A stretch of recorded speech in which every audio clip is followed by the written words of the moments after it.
Namaskar and welcome to another episode of DFCA TV, which is a learning platform for doctors, medical students, and general public on air pollution and climate action related issues. Today we have with us Dr. Sandeep Salvi to talk about a recent research published by Lung Care Foundation in association with Pure Foundation, evaluating the lung status of 3,157 adolescent school children linking air pollution with asthma and allergy, airway obstruction, asthma, and childhood obesity, which was carried out under the able guidance of Dr. Salvi. Before we discuss the study, let me share a brief introduction of our guest today. Dr. Sandeep Salvi is the chairman and director of PulmoCare Research and Education Foundation, also known as Pure Foundation, which is a not-for-profit organization working towards uplifting and promoting scientific research and education in the field of respiratory diseases.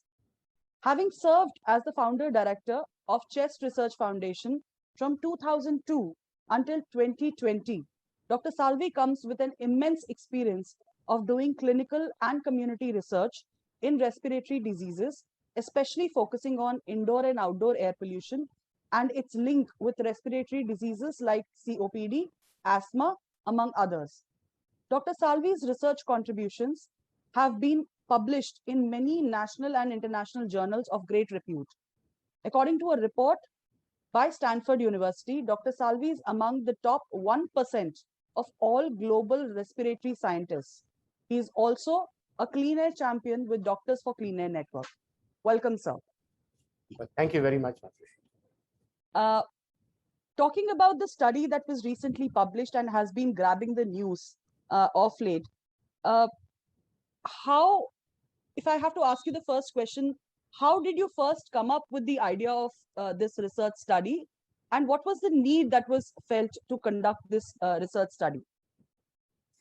We all know that air pollution is a significant problem in our country. Clearly, India is one of the most polluted countries in the world.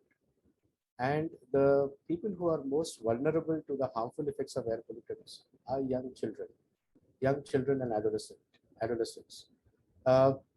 Very little information exists on the association between air pollution and its impact on school children and adolescent children, especially in children living in the city of Delhi. You know that Delhi is the most polluted capital in the world. Out of the 30 million people who live in the NCR region of Delhi, 6 million people, 6 million are young children and adolescents who are clearly exposed to a lot of air pollutants during their lifetime. So we wanted to understand what is the impact of air pollution among Delhi adolescents as compared to adolescent children who are living in relatively cleaner cities in India, such as those we have in the southern parts of our country. So that was the objective. We know that air pollution is harmful, but how harmful is it? And especially what is its impact on school children and adolescent children was something that we did not know the answer. And that is what prompted us to investigate this. And especially Delhi, because we all know Delhi is a very, very polluted city in our country. And what impact does it have on adolescent school children? That is why we did this study. Dr. Salvi, is there any particular reason of choosing Delhi? You mentioned that it was chosen because yes, it grabs often the headlines because it is the most air polluted city in the world. But what was the reason of choosing Mysore and Kottayam to be a test, to do the comparative analysis? So if you look at India as a whole, the northern part of India is perhaps the most polluted part of the country. And the southern part of India is relatively clean in terms of air pollution. We wanted to see what is the difference between children who live in relatively clean cities as compared to children who live in perhaps the most polluted city in the world. That is the reason why we chose Delhi as well as two cities from South India, Mysuru and Kottayam. These are cities that are situated in Karnataka and Kerala, and they're relatively cleaner in terms of air pollution. I'm not saying that they are absolutely clean in terms of air pollution, but they're relatively clean. Just to give you a feel, say for example, Kottayam would have an annual average PM 2.5 pollution level of around 30, whereas Mysuru would have somewhere around 40. And when you compare that with Delhi, it's around 140, 150.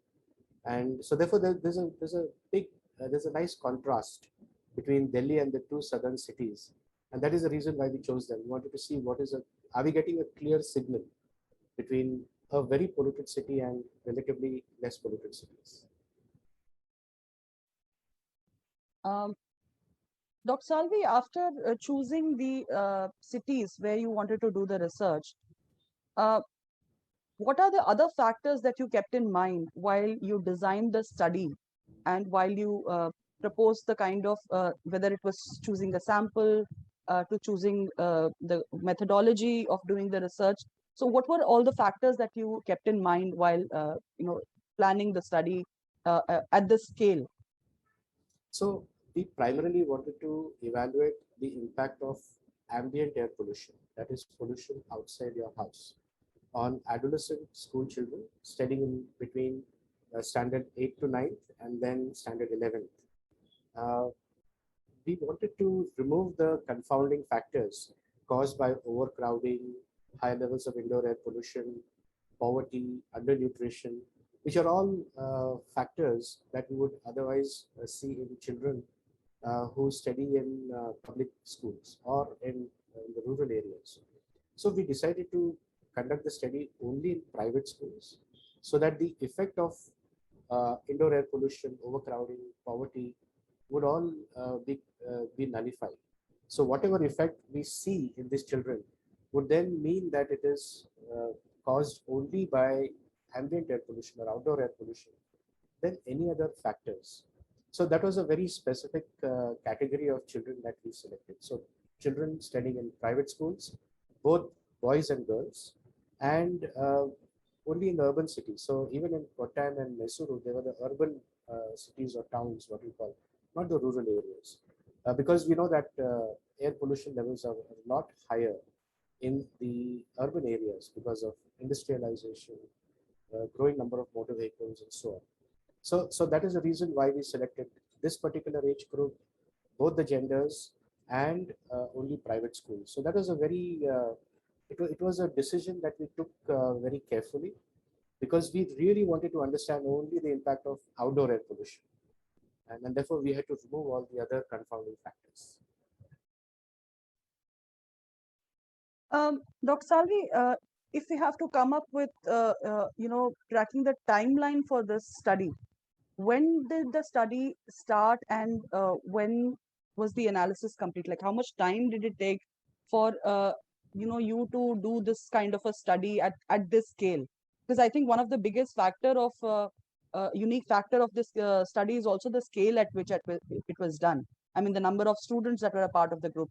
And I'm so sure that it required massive amounts of time commitment and also the commitment from the team that was put in place to do the study. So what is it that the timeline that we went through while doing this study? So this is a very unique study. I would call this as a landmark study in our country for various reasons. One is the combination of the Lung Care Foundation and the Chest Research Foundation, to which I was attached earlier. So we had a very good combination of good science and good operations. Dr. Arvind Kumar was the person who sowed this seed for doing the study. So the inspiration came from him, and he was inspired because of the fact that he knew that he's a resident of Delhi. He knows what the children are going through. He's been doing a lot of research and awareness drives on air pollution among school children, but he really wanted to understand the health impacts, which has not very well been studied. So the source of inspiration was from him. He's a terrific leader. Not only a terrific leader, but he has a very, very good team that were very committed, very dedicated, very passionate about this study, and very, very hardworking. So we had two teams. The team from Lung Care Foundation was the team that actually took care of all the operations, and the team at the Chess Research Foundation and now at Pure Foundation, we ensured that the science was very good, the science was sound, so that tomorrow there should be no criticism based on the quality of science that was included in the study. So it took us 3 years to do this study. From the day Dr. Arvind Kumar and me had a discussion for which Dr. Arvind Kumar actually flew from Delhi to Pune just because he was so passionate about conducting this study and making sure that we really do it properly with good sample size and in the best possible design that was available. So he flew to Delhi and then we had a brainstorming session at Pune where we then planned the study. And from that day till the day that we released the report, I think it took us about 2.5 to 3 years to do the study. There were a lot of logistics involved in this because we had decided that there would be at least 1,000 children at each of the three locations. And to do a study in such a large population, if you see the total sample size that we had was from a total sample size of 3,700 or 800, we actually ended up doing the full study in 3,150 children. Now, that's perhaps one of the biggest studies done in India. Why? Because we not only used a questionnaire that was internationally validated, but also we did something called as spirometry. Spirometry is an objective tool that measures the health of the lungs. It helps us diagnose asthma in an objective manner. There are very, very few studies in the world that have used spirometry in such a large population study. The reason for that is spirometry is a difficult test to perform. It is a test that requires the child to put in a lot of effort, and a lot of coordination is also required. So if you have to get a good quality, reliable spirometry test, then there's a lot of hard work that needed to go into it. And Dr. Arvind Kumar was very clear in his mind that we will do the best, whatever it takes. So we had to train a whole team of spirometry technicians. There's a team of around, I think, 7 or 8 people who came to Pune to learn spirometry. We trained them for a period of a month. We ensured that they were they were very good in doing spirometry. We did a pilot run with that, and once we were confident that they were doing good quality spirometry, then the study was started. So there's a lot of hard work that went into this, and believe me, doing spirometry in school children in the school was a very, very challenging thing. And therefore, that's the uniqueness of the study. It gives us more reliable information than any other way which you can conduct a study like this. Many studies have used only a questionnaire, which means asking questions about do you have symptoms of cough, wheeze, breathlessness, and then based on the answers, people then find out the prevalence of asthma or other allergic diseases. We not only did that, but we complemented that with a very difficult objective diagnostic test called spirometry. So that's the uniqueness of that. Not only that, but daily quality assurance was assured when the spirometry tests were done in schools. So the whole team that was well trained in performing spirometry, they traveled from across these three cities. So from Delhi, they went to Kottayam, from Kottayam, they went to Mysuru. Standardization was therefore a very, very important component. The same team, the same spirometers, the same technique was used across the three centers. And the day on which they did the spirometry, the reports were sent through email to the quality assurance team in Pune. And then we ensured that the quality of the tests were good. Those children whose spirometry reports were not appropriate, those names were sent to them, and repeat spirometries were done the next day. So it is only once in many years that you get to do a study like this, because there was so much of passion and dedication that was committed for this conduct of the study, that we were able to do such a good quality study. And I think the results that come out of this are therefore very reliable, and I believe that they have the potential to change policy at the state level, at the central level, perhaps even at the global level, because the observations that we made were something very, very good. Good, Dr. Salvi. Actually, that brings me to the next question on what are the key highlights or what are the key findings of this very, very important research study. you could highlight those. Sure. So the first key observation that we made was adolescent boys and girls living in the city of Delhi had a significantly higher prevalence of allergic symptoms. So whether it be runny nose, sneezing, cough, or skin rash or eczema, very, very high among children living in Delhi as compared to children living in the cleaner cities of Kottayam and Mysore. Now, that we had anticipated, and we found a very, very startling difference between this. But the bigger observation that we made was the prevalence of asthma based on spirometry among Delhi adolescent boys and girls was around 29%, compared to less than 20% or around 20% in the children from Kottayam and Mysuru. Now, what that means is 1/3 of children whom we investigated in the city of Delhi had objective evidence of airflow obstruction or asthma. And that, I believe, was a shocking observation that we made. 1/3 of children living in Delhi have a lung function test that indicates airflow obstruction or asthma, then it's something that we really need to start worrying about. So that was the second key observation that we made. The third key observation that we made was that children from Delhi, they were taller and they were heavier than children from Kottayam and Mysore.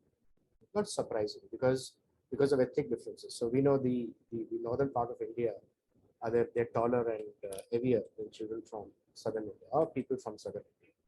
So that was not unexpected. But the finding that we made that really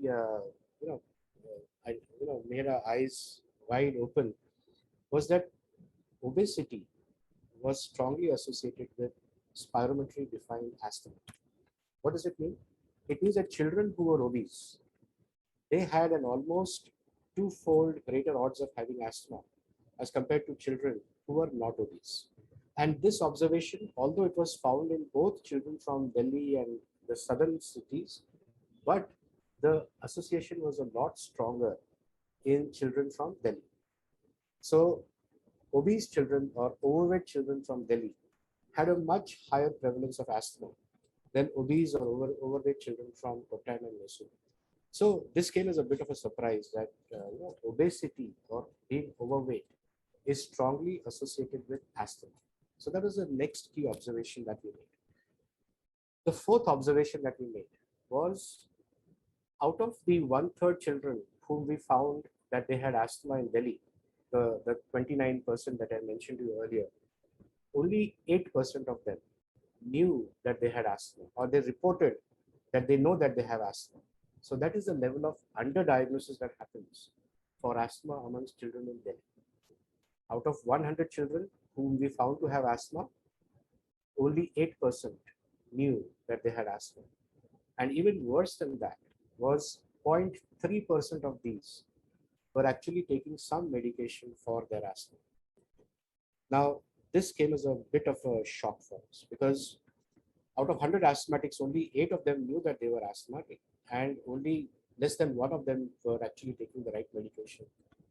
Is something that tells us that the healthcare services that we have in our country really needs to be strengthened. The level of underdiagnosis of asthma, the level of undertreatment of asthma that occurs in our young children is very, very high. We found the same in Kottayam and Mysuru as well, but there it was a lot better.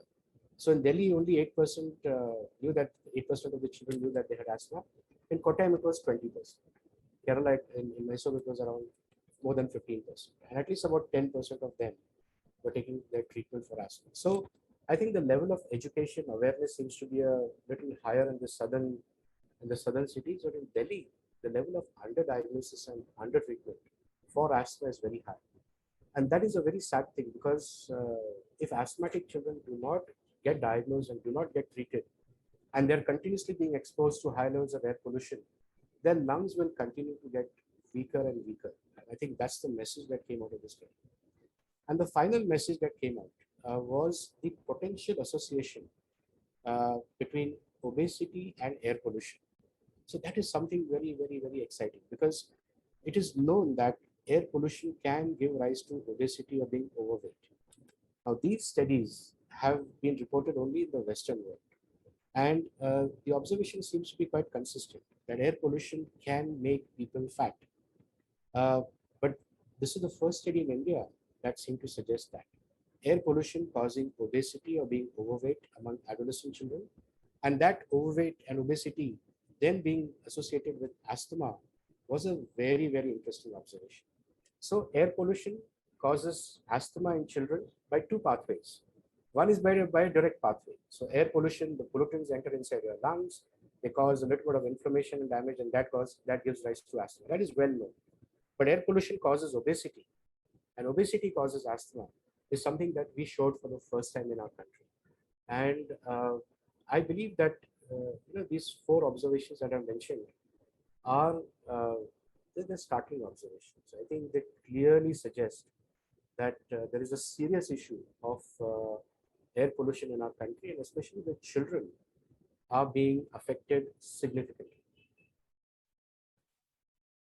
Uh, Thank you, Dr. Salvi. I think these have been eye openers for many, and especially to those who have been talking about having more Indian data to prove those linkages, to prove those the health impacts that we have talked about for I think now years on air pollution and health.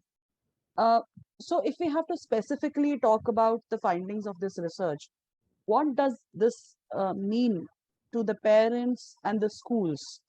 So if we have to say that the implications of the findings of this research, what does it mean? What relevance does it hold for the parents and the schools? If you have to highlight those things. So parents need to be uh, made aware that air pollution is affecting their children. I don't know how many parents actually know this, but this awareness must be created amongst people, amongst the parents. The second big I think implication of this is in Delhi, if out of 100 asthmatics whom we diagnosed based on spirometry, only 8 of them knew that we need to do something to improve the diagnosis of asthma amongst adolescent children in our country. Delhi is perhaps only one representative city. I believe that this could be the case across all major cities and towns in India. The level of awareness would obviously be very high across, not only in Delhi. The schools now need to be made aware that one third of their children are likely to have asthma. Now, if that is the case, then the schools must have a clear asthma program. And this is something that has come out very strongly in this study because because of lack of awareness of this problem. Uh, there were no there's no infrastructure that was being created. Now, if the schools have got such a high burden, the schools will need to be uh, updated about the not only the burden but how can they pick up children during the children spend about 6 to 7 hours in the school every day, uh, and during this time can the teacher at least point out pick up children who are likely to have asthma. So we need to create that awareness, that education among school teachers. This will have to be driven centrally either from the state or at the central level at a big scale so that teachers, principals are made aware about this, and they could be the first point of contact who could pick up, who could screen these children. If, for example, if the PT teacher sees a child who feels short of breath or coughs after doing a little bit of running, then the teacher can raise a flag to the parent and say, "We noticed this in your child. We believe that it could indicate underlying possible asthma. We suggest you to please go and see a doctor and get this cleared." So the teacher then acts as a screening uh, as a screening person for asthma in school. Now, this is something that we will need to plan it out really well and roll it out at a national level. So, an asthma program in schools is something that I believe is likely to be an outcome of this finding that we did. Third, obviously, air pollution levels need to decrease. So, the fact that the government now needs to be made aware that air pollution is affecting our children in a significant way. It's not a small effect. It's a very large effect. And if you want to if you want to have healthy children for tomorrow, these are the children who are going to become the adults of our country. And if they have weak lungs, uh, then I think it's not good for our country.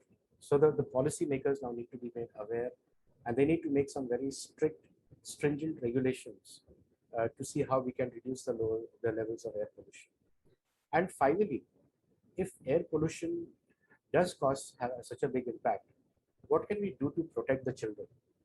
Uh, I believe that uh, there are a few things that we can advise the parents and the children so that they can at least reduce the harmful effects from air pollution. Wearing a mask, I believe, is going to be a very important solution. Uh, the COVID pandemic has taught us the importance of having healthy lungs, but it has also taught us the importance of wearing a mask. Now, if the mask can protect people from catching the COVID infection, the same mask can also protect the children from inhaling high levels of air pollutants. So a mask here can perform dual roles. It will not only protect you from COVID, it will also protect you from the harmful effects of air pollution. So that should be a norm. School children traveling to school must wear a mask, even after the COVID pandemic is over, to protect their lungs. So this is one thing that I believe is a potential solution for the children. The other thing is the lung is a very sensitive organ. And because it has to fight these pollutants on a regular basis, it needs certain nutrients to increase that defense. And these nutrients essentially include you know, proteins, include vitamins, and they include antioxidants.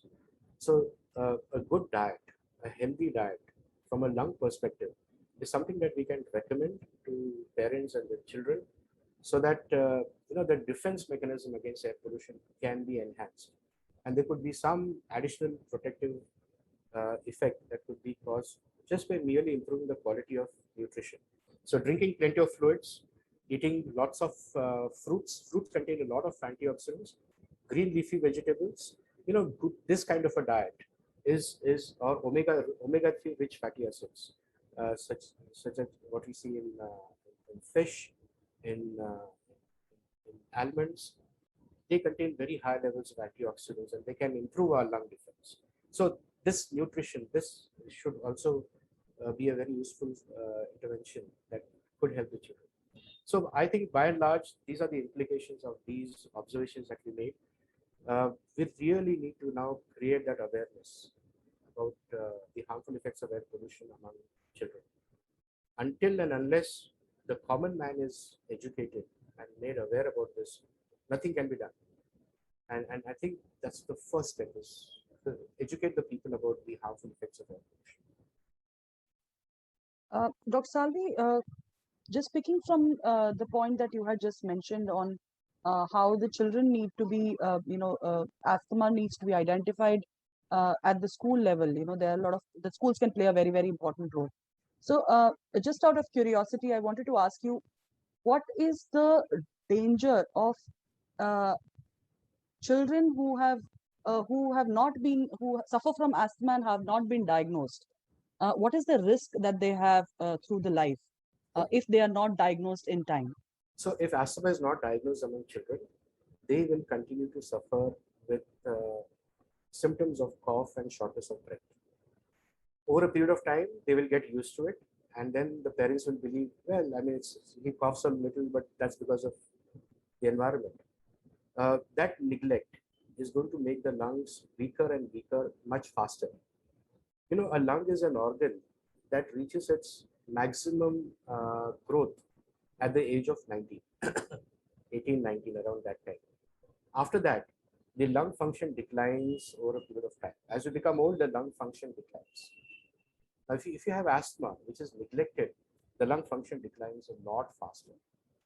And once that happens, then once these children become adults, they're the ones who will have severe asthma exacerbations. They will have weak lungs. They will have lungs that make them vulnerable to develop respiratory tract infections. So that's the risk of underdiagnosis of asthma in children. Many of these asthmatic children, sorry, they're so good in sports, but they cannot take part in sports. Because the moment they start taking part in sports, they start feeling breathless and they cough. Now, that doesn't mean that asthmatic children should never take part in sports. Completely wrong.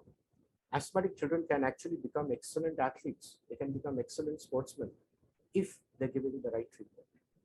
Just to give you an example, the Beijing Olympics that took place a few years ago, 25% of the gold medalists in the athletics field were asthmatics. Now, what does this mean? That being an asthmatic does not mean that you cannot win a gold medal at the Olympics. You can, even being an asthmatic, you can win a gold medal in the Olympics. Saurav Ganguly, the Indian skipper, was suffering from asthma. There are so many examples of very good sportsmen who have represented the country at an international level despite having asthma. But that is because they were diagnosed properly and they were treated properly. So asthmatics who are diagnosed and treated properly can live a perfectly normal, healthy life. They can even excel in any activity. But if you neglect that, then the downhill process becomes a lot faster. The efficiency reduces, the oxygen content in the blood reduces, they become weak, they become tired soon, and they keep on getting the symptoms, which will be bothersome for them for the rest of their life. Dr. Salvi, after this study findings came out, you will be surprised to know that there were many requests that came up from many cities of doing a similar study. That it should be planned in their own city, and some of them even came from Pune itself. That there are a lot of mothers and parents who are advocating for doing these kind of studies in every city, especially the cities of NCAP. So, is there any plan right now on carrying similar studies in other cities of the country? Is that in the pipeline? I believe this is the first step towards that. This study that we did is the first step. A study like this requires a huge amount of commitment, passion, hard work, dedication, uh, and requires good science. Not only that, but it requires funding. So we are very grateful that the Shakti Energy Foundation is the one who actually supported this study. And it's because of that that we were able to actually conduct the study. Now, we would love to do the study in other cities and towns across India, and especially as you very rightly mentioned, the NCAP cities. For that, we need funding because studies are like of this sort. They're not cheap. They're not easy to perform. We need a lot of financial backing for that. But that financial backing, if we get, will have a huge impact and a huge implication at at a state level, at a national level, and even at a global level. So I think the next step now is to hope that we will get some funds, additional funds to do this study, the similar study that we did here in Delhi and Kottayam and Mysuru, to continue doing that study in many cities and towns across the country, and then have a geographic map to say what is the burden of asthma in children in the whole country, and with the geographical maps, and then the impact of air pollution across the country. So I think that's in the offing, and I believe that uh, if we get that kind of a funding, we would be more than happy to do the same study across many cities. I think that seems to be a very good vision and a direction to have, in order to really bring out the picture of reality when it comes to asthma and respiratory burden caused by air pollution, and maybe some other diseases as well, because now we know that air pollution impacts every organ of the body. So, something that we could think about. Your So comments. just to share with you a very shocking observation that was made at the Global Burden of Disease report. So the GBD, or the Global Burden of Disease, is perhaps the most authentic source of health-related information for our country. This is an initiative that started from the University of Washington and is now covering the whole of the world. India started taking part in the Global Burden of Disease about 4 years ago. So since then, we started getting some basic health-related information of our country. Now, what I wanted to share with you is, according to the Global Burden of Disease report, out of every 100 asthmatics in the world who die because of asthma, 43 of them are from India. 43% of all global asthma deaths occur in India. Now that came as a very, very shocking, observation from the global burden of disease. 43% of global asthma deaths from India. Something is going wrong somewhere. Why? Why do we have such high asthma deaths? It's because of air pollution, it's because of underdiagnosis, it's because of undertreatment. All of this is contributing to a massive disease burden for asthma in our country. And the sooner we realize it, the sooner we can start finding solutions for it.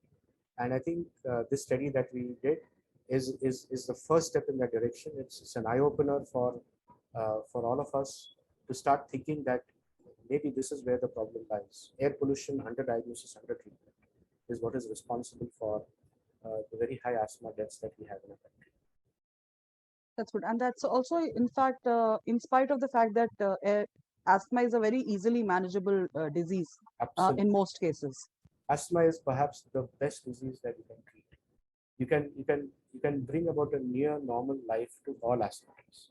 It's a disease that people sadly get very scared about. There's nothing to get scared about it. It's a disease that can be very, very easily treated. You can lead a normal life. You can even win an Olympic gold medal if you're an asthmatic. You can become the Indian cricket captain even if you're an asthmatic. But if you do it correctly, I think that's the message that needs to go. There are lots of myths and misbeliefs associated with asthma, which obviously need to be overcome before we educate them about asthma. I think that's wonderful insight that we had from you, Dr. Salvi, today. More importantly, my final question to you is, you are a clean air champion associated with Doctors for Clean Air, and which has been in existence for now almost 3 years. Um, how would you say that a study like this would, how doctors should see a study like this, and how every doctor should play, whether or not, or how they should play a role in uh, in bringing out the success, or bringing out the health voice as part of the Doctors for Clean Air and Climate Action movement? Excellent question. Air pollution causes health effects, and who better than a doctor who can understand this?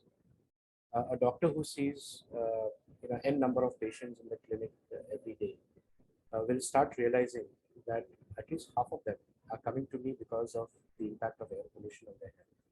So the realization amongst doctors itself is very important. So Doctors for Clean Air, one of the objectives is to make doctors aware about the harmful effects of air pollution, so that the patients that they see in their clinic, they can see them from that perspective. They can also offer advice to the patients that they see, that part of your problem is because of being exposed to air pollution. So you need to do something to protect yourself from that. The doctor could also be a nodal person who can then be the advocate for reducing the levels of air pollution in the city. So if the doctor knows that the burden of health is increasing, it is him who has the strongest voice with the policymakers, that I'm the one who's seeing all this happen in my clinic, and it's important that we need to reduce this burden. So doctors could be perhaps the best advocates with the policymakers for reducing the effects of reducing the levels of air pollution. Uh, the doctor could also be a person who educates the entire community, not only the patient. But if the doctor can do that with the community around surrounding the place where he practices, I think the level of awareness can be amplified significantly. So, when it comes from a doctor, when a doctor says that air pollution is bad for you, the people will take it seriously. When it comes from other sources, people may not take it very seriously. Because the doctor said, I think people will take it a lot more seriously. That's where, as I said, the amplification of level of awareness can happen. So Doctors for Clean Air, I think, is a very, very important platform that can perform all these multitasking functions: advocacy, awareness, uh, educating the patients, and so on. So I think that the momentum of the Doctors for Clean Air needs to now increase. All the doctors now need to be brought into this platform of Doctors for Clean Air, and I can see that as a vision, I can see that will be a huge it will be a huge thing for air pollution and health in our country. Getting doctors into the limelight. Thank you, Dr. Salvi. I think this conversation today has a lot of value for all our viewers, which includes, of course, doctors, and much more importantly, our educators and our parents today, for whom this study holds of great relevance. Thank you for sparing your valuable time to join us for this recording for this episode. And we hope to keep in touch with you for many more such informative sessions for all our viewers. Thank you so much. Thank you very much.